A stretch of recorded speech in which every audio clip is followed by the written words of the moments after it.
Hello guys, welcome to my channel. Today we are going to see how to fix downloads folder not responding in Windows 10 or Windows 11 computer. Let's fix it guys. The first solution is to reset the download folder. To do this, you just need to open up File Explorer, right click on the downloads folder and select properties.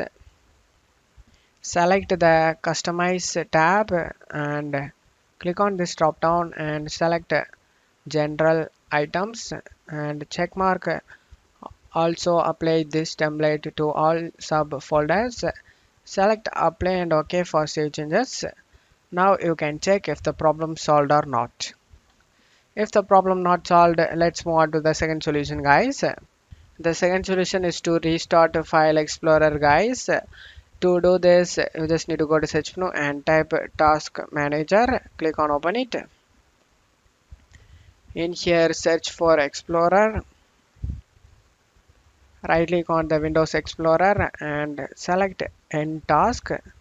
After doing this, select run new task, and now in here you just need to type explorer.exe,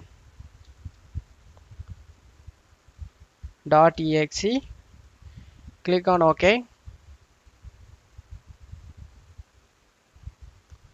Now you just need to close it off here and check if the problem solved or not. If the problem not solved, let's move on to the third solution guys. The third solution is to scan the PC with the cmd commands.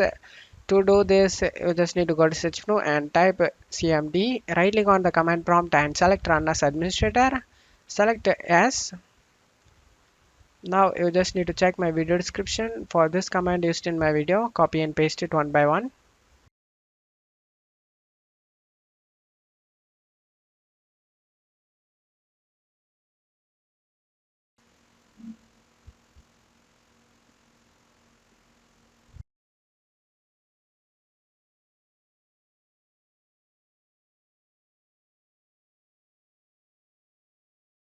After finishing these both commands, you just need to go ahead and restart your PC. After restarting your PC, you can check if the problem solved or not. I hope one of the solution fixed your problem guys. If the video helped you, don't forget to leave a like guys. You can also subscribe me and support me guys. Thank you.